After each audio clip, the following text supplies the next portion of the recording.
Assalamualaikum warahmatullahi wabarakatuh. Nama saya Abdul Aziz dengan NPM 24315006. Di sini saya akan mempresentasikan tentang stoikiometri. Pengertian stoikiometri. Stoikiometri adalah cabang ilmu kimia yang mempelajari hubungan kuantitatif antara reaksi reaktan dan hasil reaksi produk dalam suatu reaksi kimia. Stoikiometri digunakan untuk menghitung jumlah mol, massa, volume, atau partikel zat yang terlibat dalam reaksi berdasarkan persamaan kimia yang setara tertulis dengan benar dan seimbang. Konsep dasar stoikiometri. Hukum kekekalan massa. Hukum Lavoisier. Massa total zat sebelum dan sesudah reaksi kimia adalah sama. Hukum perbandingan tetap. Hukum Proust. Perbandingan massa unsur-unsur dalam suatu senyawa adalah tetap. Molekul, mol, dan massa molar. Mol adalah satuan jumlah zat, di mana mol mengandung 6,022 dikali 10⁻23 partikel bilangan Avogadro. Massa molar adalah massa satuan mol zat dan garam. Persamaan reaksi kimia.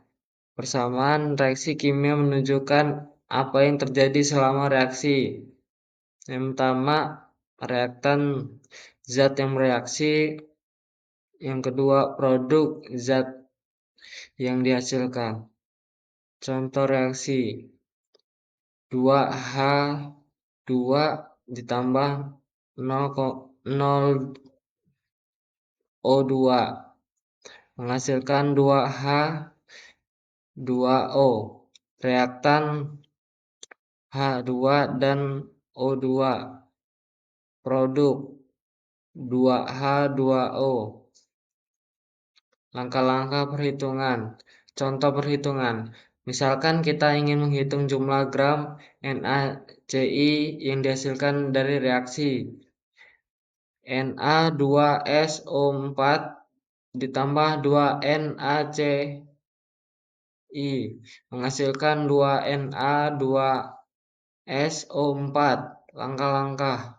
Yang pertama, tentukan reaksi kimia dan pastikan sudah seimbang. Yang kedua, tentukan jumlah mol Na2SO4 sama dengan 1 mol. Yang ketiga, cari rasio stoikiometri. 1 mol Na2SO4 dibagi 2 mol NaCl. Yang keempat, hitung jumlah mol NaCl. 1 mol Na2SO4 dikali 2 sama dengan 2 mol NaCl. Yang kelima, konversi mol ke gram. 2 mol NaCl dikali 58,44 gram per mol sama dengan 116,88 gram NaCl. Contoh soal dan penyelesaian. Soal perhitungan mol. Sebuah sampel gas hidrogen H2 memiliki massa 4 gram dan massa molar 2 gram. Berapa mol H2 tersebut? Mol sama dengan massa atau massa molar 4 gram per 2 gram mol, yang hasilnya 2 mol. Rumus yang digunakan, mol sama dengan massa atau massa molar. Rasio yang kedua, rasio stoikiometri, koefisiensi reaksi. Yang ketiga, perhitungan massa, mol dikali massa molar. Kesimpulannya, Stokiometri adalah metode perhitungan dalam reaksi kimia yang digunakan untuk menentukan jumlah reaktan dan produk dalam reaksi kimia berdasarkan hukum kekekalan massa dengan memahami hubungan kuantitatif antara zat dalam persamaan reaksi yang setara. Stokiometri memungkinkan kita untuk yang pertama memprediksi jumlah zat, yang kedua menyertakan persamaan reaksi, yang ketiga mengaplikasikan hukum-hukum dasar kimia, dan yang terakhir menjadi dasar untuk memahami reaksi kimia di berbagai bidang, termasuk farmasi, industri, dan lingkungan. Sekian presentasi dari saya. Wassalamualaikum warahmatullahi wabarakatuh.